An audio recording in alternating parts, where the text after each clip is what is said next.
Hi friends, cinema Mohan కి స్వాగతం. 2024లో బాలీవుడ్ నుంచి టాలీవుడ్ కి అంటే మన సౌత్ లోకి అడుగు పెట్టినటువంటి హీరోయిన్స్ ఎవరు అనే వివరాలు ఇప్పుడు తెలుసుకుందాం.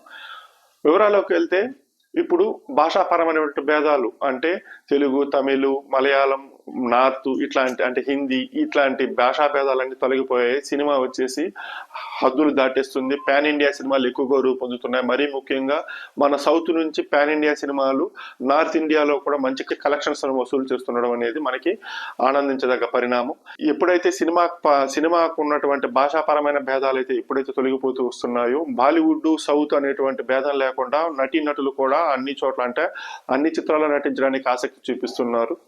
ఇప్పుడు 2024 విషయానికి వస్తే బాలీవుడ్ నుంచి సౌత్ లో అంటే మరీ ముఖ్యంగా తెలుగులోకి చూస్తే ముగ్గురు హీరోయిన్స్ పరిచయం అయ్యారనమాట. అందులో ఫస్ట్ వచ్చేసి దీపికా పదుకునే. ఈమె వచ్చేసి కల్కి 2898 ఏడి సినిమాతో పరిచయం అయ్యింది. ప్రభాస్ హీరోగా నాగేశ్వర దర్శకత్వంలో రూపొందినటువంటి సినిమా ఇది.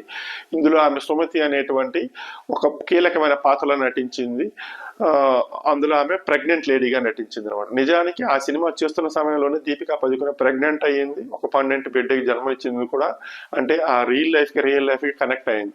ఇంకా నెక్స్ట్ హీరోయిన్ అంటే బాలీవుడ్ నుంచి తెలుగులోకి పరిచయం మరో హీరోయిన్ ఎవరంటే జాన్వీ కపూర్. ఎన్టీఆర్ హీరోగా కొరటాల దర్శకత్వంలో రూపొందినటువంటి దేవర పార్ట్ 1 సినిమాలో జాన్వీ కపూర్ హీరోయిన్ గా నటించింది. ఈ సినిమా కూడా మంచి వసూలు రాబట్టింది. 500 కోట్లకు పైగా వసూళ్లను సాధించింది. జాన్వీ కపూర్ కి మంచి డెబ్యూగా మిగిలింది. ఇంకా నెక్స్ట్ మూడో హీరోయిన్ అంటే బాలీవుడ్ నుంచి తెలుగులోకి పరిచినటువంటి మరో హీరోయిన్ ఎవరంటే మాన్షీ చిల్లర్. వరుణ్ తేజ్ హీరోగా రూపొందినటువంటి సినిమా ఆపరేషన్ వ్యాలంటైన్. అందులో మానుషి చిల్లరు వరుణ్ తేజ్ వైఫ్ పాత్రలో నటించారన్నమాట. ఇలా ముగ్గురు స్టార్ హీరోయిన్లు బాలీవుడ్ నుంచి సౌత్ కి అంటే మరీ ముఖ్యంగా తెలుగు ఇండస్ట్రీకి పరిచయం అయ్యారనమాట 2024లో. మరి వచ్చే ఏడాది ఇంకెంతమంది హీరోయిన్స్ మన తెలుగులోకి నటిస్తారని తెలుసుకోవాలంటే మాత్రం మనం వెయిట్ చేయాల్సిందే.